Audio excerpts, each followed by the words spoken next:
और जिस तरह से आनंद फानंद में नई नियुक्तियां हुई है, जिसके बाद ये कार्यक्रम की घोषणा हुई है, क्या आपको लगता है कि इसके पीछे भी कोई पॉलिटिकल मोटिव होगा? देखिए, मैं ये कहूंगा कि किसी के पीछे भी पॉलिटिकल मोटिव हो, लेकिन ऑपोजिशन पार्टी जो है उनको जो चाहिए वो बात वो इलेक्शन कमीशन के सामने रख सकती है। और सुप्रीम कोर्ट ने जो है वो ईवीएम के बारे में जो अनसन जजमेंट दे रही है वो मेरे ख्याल से रोकना चाहिए, क्योंकि सबसे बड़ा सवाल है कि आपने जजमेंट दिया है किस एक्सपर्ट कम्युनिटी के मुताबिक आपने किया है। क्या वहां पे जो जुडिशरी में बैठे हुए लॉर्डशिप है उनको हैकिंग की जानकारी है? अगर उनको हैकिंग की जानकारी है तो शायद मेरे ख्याल से वो उसका तर्क देते। ईवीएम अगर वो किसी एक्सपर्ट कमेटी के पास भेजते और उनकी अगर राय आती तो मैं मानता कि उसमें हैकिंग नहीं है। मैं इसलिए दावे के साथ कह रहा हूं क्योंकि एक केस बंबई हाई कोर्ट में मैं खुद लड़ रहा हूं कि ईवीएम हैक की जाती है। जिस तरह से इलेक्शन कमीशन का रवैया उस मैटर में है, पिछले 6 महीने से ताल मटोल हाई कोर्ट में चल रहा है उनका, ये एप्लीकेशन दो, वो एप्लीकेशन दो, वो एप्लीकेशन दो, वो एप्लीकेशन दो, ताकि वो मैटर सुनवाई ही ना आए। इस तरीका जो इलेक्शन कमीशन का जो रवैया है उससे जाहिर होता है कि वो उसमें फंस गए हैं, क्योंकि रिटर्निंग ऑफिसर जो है वो खुद एफिडेविट पे कह रहा है कि इसमें टेक्निकल मिस्टेक हो चुकी है। जब रिटर्निंग ऑफिसर जो इलेक्शन कंडक्ट कर रहा है बिहाफ ऑफ इलेक्शन कमीशन, अगर वो ही जब एडमिट कर रहा है कि टेक्निकल मिस्टेक हो गई है, तो अब टेक्निकल मिस्टेक क्या है उसको ढूंढना है।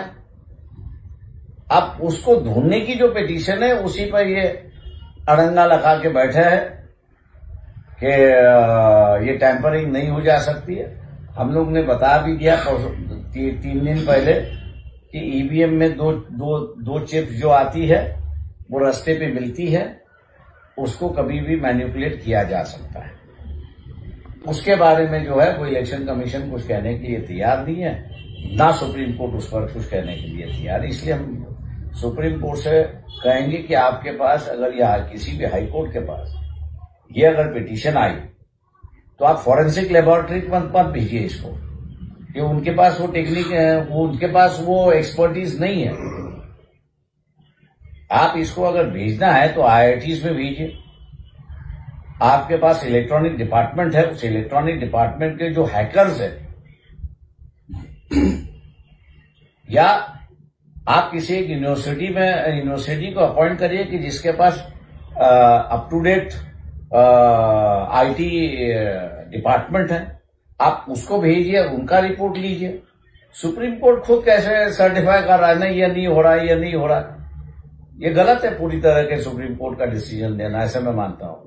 दिस is a technical issue and Supreme Court should take the help of the technical persons to understand this issue and then give a judgement.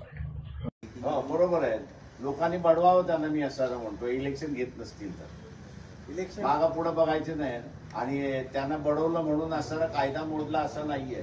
त्यांच्यावरती कायदेशीर जबाबदारी आहे, इलेक्शन घेणं ही त्यांच्याकडे कायदेशीर जबाबदारी। इलेक्शन मध्ये जीत आणि पराजित हा ठरलेला आहे, कोणतरी जिंकेल आणि कोणतरी हारेल अशी परिस्थिती आहे। परंतु सिस्टम जी आहे, व्यवस्था जी आहे, या व्यवस्थेशी राजकीय पक्षाने इमानदार राहिलं पाहिजे ही किमान अपेक्षा आहे। त्याच्याच बरोबर इलेक्शन कमिशनने अधिक इमानदार राहिलं पाहिजे। याचं कारण की त्या इलेक्शन घडवून आणणं, निपक्षपाती घडवून आणणं ही त्यांची असणारी जबाबदारी आहे। मुंबई हायकोर्टाने इलेक्शन घ्या म्हणून असे असणारे आदेश दिले, कायद्याला धरून आदेश दिले,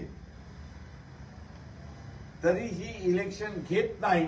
आम्ही सुप्रीम कोर्टामध्ये अपील करू म्हणून त्या ठिकाणी सांगतात आहे। अशा पद्धतीचे जे इलेक्शन कमिशन माजलेलं आहे आणि संविधानिक चौकट मोडायला निघालेले आहेत.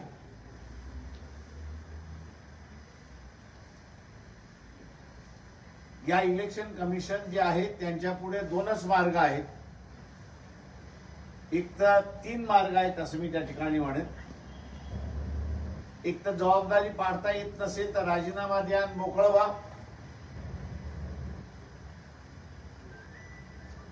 दुसरा, जी संविधानिक जबाबदारी आहे बाय इलेक्शन घेणं, ते बाय इलेक्शन ताबडतोब घ्या.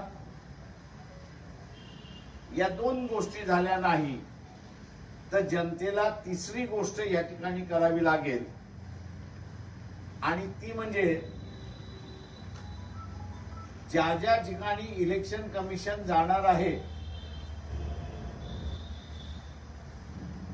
त्या त्या ठिकाणी जनतेने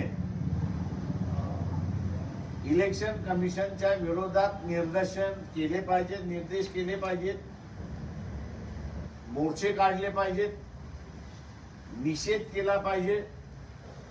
आणि तेही करून ऐकत नसतील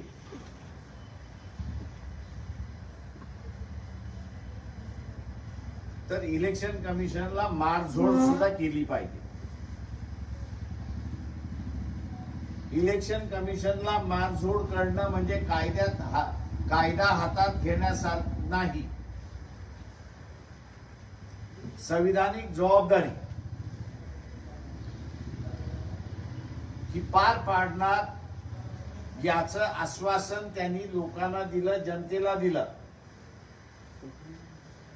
जनता ही राजा आहे आणि जनता ही देशाची मालक आहे.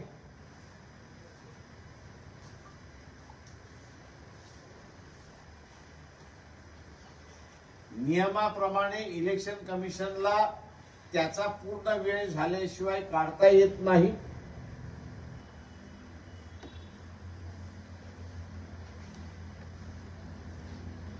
कारण का संविधानिक इलेक्शनचं पद आहे, त्याला निवडणुका पूर्ण कराव्या लागतात, घ्याव्या लागतात आणि म्हणून त्याची स्वायत्ता अबाधित राहावी. इलेक्शन कमिशनची स्वायत्ता अबाधित राहावी म्हणून ज्या वर्षासाठी किंवा जेवढ्या वर्षासाठी तो आहे त्याला असणारा कवच म्हणून त्या ठिकाणी ठरवण्यात आलेला आहे.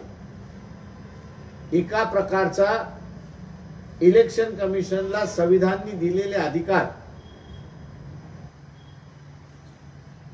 हिटलरला जे अधिकार मिळतात, डिक्टेटरला जे अधिकार मिळतात, तोच अधिकार त्यांना देण्यात आलेला आहे. आणि देण्याचा हेतू हा होता की त्यांना इलेक्शन घेण्यामध्ये कुठल्याही अडचणी येऊ नये. आल्या तर त्या उडून लावता येतात अशा प्रकारची तरतूद असताना इलेक्शन कमिशन जर असणारे बाय इलेक्शन जे आहेत त्या घेणार नसतील तर लोकांनी कायदा हातामध्ये घेतला तर कायदा मोडला असा होत नाही. जो कायदा अंमल करण्यासाठी ज्यांनी आश्वासन दिलं होतं तो करत नाही म्हणून जनतेला कायदा हातामध्ये त्या ठिकाणी घ्यावा लागतोय.